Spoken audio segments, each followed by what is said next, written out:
¿Cómo están, queridos y apreciados estudiantes? Sé que están siendo muy valientes y abnegados en este tiempo de cuarentena. Continuamos con las clases, estamos ya entrando a una siguiente etapa y vamos a trabajar ahora un textito que de repente lo han visto de alguna u otra manera en las diferentes redes. Vamos a hablar del texto teatral. Sí, tú conoces pues definitivamente las conversaciones de WhatsApp o conoces de repente los chateos que le llaman de Messenger, donde aparecen pues los nombres de quienes están conversando uno debajo del otro en una suerte de diálogo. Obviamente este diálogo tiene emoticones, tiene expresiones, burlas, hay una serie de cosas, pero bueno, vamos a ver qué relación tiene esto con la clase de hoy. Vamos entonces con el tema, ¿ok? Espero pues puedas disfrutarlo tanto como yo. En fin, quizás es porque yo soy profesor, bueno, cosas de la vida. Vamos a ver ahora también de repente conocer algunas menciones de algunos autores que pueden serte de utilidad también en este textito. Comparto mi pantallita. Entonces nuestra clase de producción de textos tiene que ver con el texto teatral. ¿Ya? Tenemos ahí el texto teatral. ¿Qué es el texto teatral? Es una historia que está contada para ser puesta en escena, o sea, en el teatro. Los orígenes del teatro se remontan pues a los años más lejanos de la edad antigua. Algunos o la gran mayoría sostienen que el teatro nace con la tragedia griega, ¿sí? en lo que es el canto al dios Dionisios, una compleja historia de la que vas a saber más adelante. Por ahora vamos a trabajar propiamente dicho el texto teatral. Y básicamente, ¿qué quiere? Poner en escena una situación. Y vamos a ver entonces ahora que para esta entrega de lo que tienes que hacer, debes tomar en consideración tres partes, no te olvides, tres partes o elementos propios de una obra teatral. ¿Ok? En este caso, como un texto. Tenemos ahí las acotaciones, tenemos los nombres de los personajes y tenemos los diálogos. Son los tres elementos más importantes del texto teatral. Las acotaciones es información que refuerza o complementa lo que el personaje está haciendo o viviendo. Es como una indicación también al momento pues de poner el texto teatral en escena, ¿no? en una dramatización. Los personajes siempre van con mayúscula, no te olvides, siempre van con mayúscula y dos puntos y luego se empieza a desarrollar el diálogo. Los diálogos sí, obviamente van en minúscula, pero inician con mayúscula, no te olvides. Entonces, acotaciones, personajes y diálogos. Vamos entonces al comienzo. Trataré de usar algunos timbres de voz, ¿ok?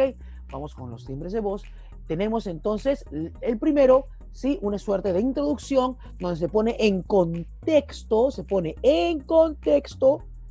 lo que voy a hablar, ¿ok? En todo caso, lo que voy a leer.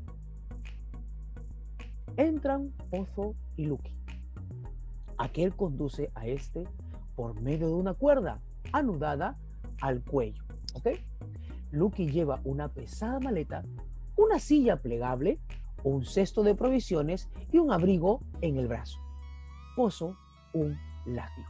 Entonces tenemos a dos personajes, uno lleva una cantidad de objetos y otro dice que Pozo lleva un látigo. Muy bien.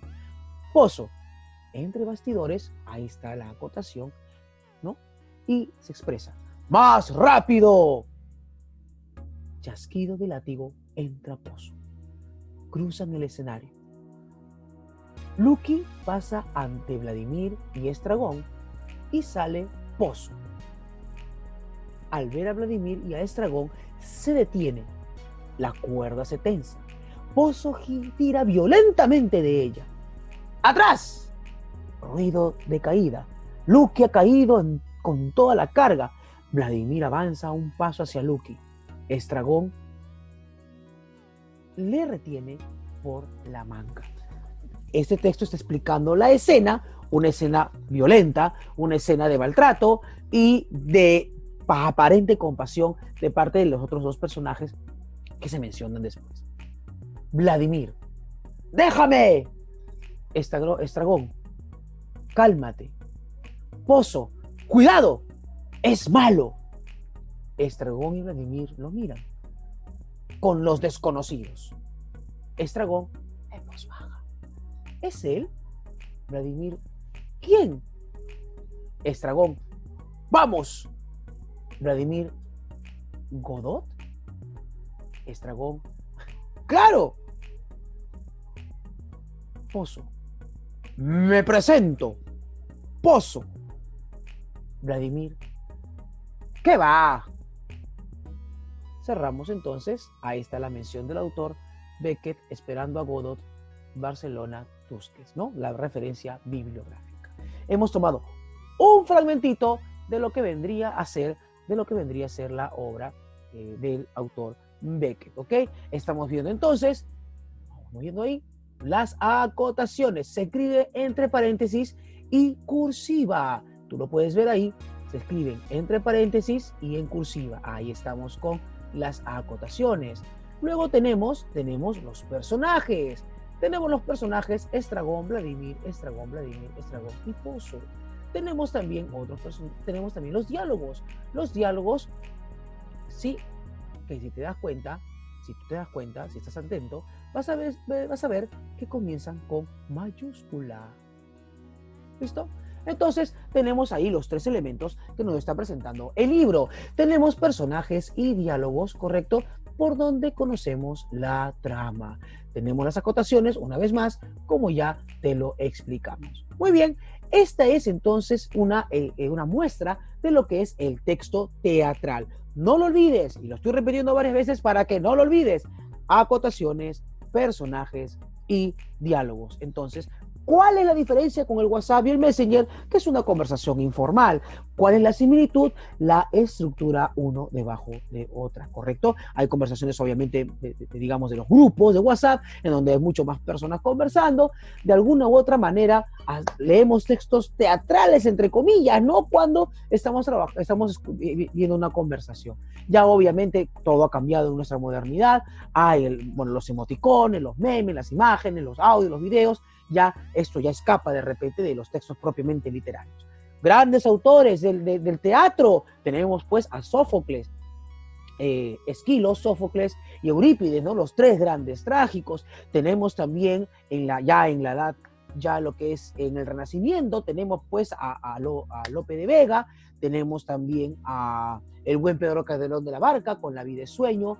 Ya en el caso de Francia, con el neoclasicismo, tenemos pues al buen Molière, Jean-Baptiste Poquelin, ¿no es cierto? Molière, un tremendo personaje. Bueno, William Shakespeare del barroco inglés, que no necesita presentación, por sí mismo ya tiene bastante que decirnos. De repente, algo más pequeñito, Leandro Fernández de Moratín, un neoclasicismo español con El sí de las niñas. Y en el Perú tenemos pues a un gran personaje como Manuel Asensio Segura, un gran personaje de obras teatrales, ¿correcto? Yo te invito a que puedas leer de repente alguno de estos autores, El avaro de Molière, o de repente Tartufo, o El médico a palos, quizás Ñacatite y el sargento Canuto de Manuel Asensio Segura, o de repente alguna obra de Hamlet. ¿Quieres comenzar con algo suave? Puede ser Romeo y Julieta para empezar, y luego profundizar y llegar de repente hasta Hamlet, una de las máximas obras del buen escritor, ¿sí? El cisne de Avon. Muy bien, cerramos.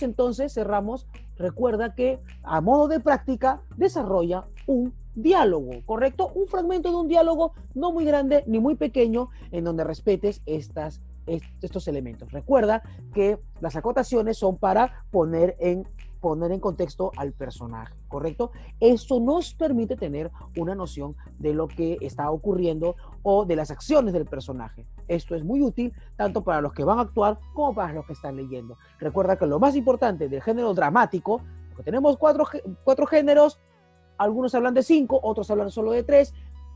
Voy a trabajar con 5, el género épico, el género narrativo, el género lírico, el género dramático y el género ensayístico. Algunos hacen esta diferenciación. Bueno, de estos 5 tenemos el dramático, que se expresa y a través de la comedia, a través de la tragedia, a través de repente del auto sacramental, una serie de nuevas especies que se han ido generando con el pasar del tiempo. Eso es todo, que te vaya muy bien. No te olvides de practicar lo que se te enseña, porque si no hay práctica, no hay construcción de aprendizaje. Si no hay práctica, todo queda pues en el aire. Eso es todo. Que te vaya muy bien. Sé muy feliz. Ya nos estamos viendo. Bye.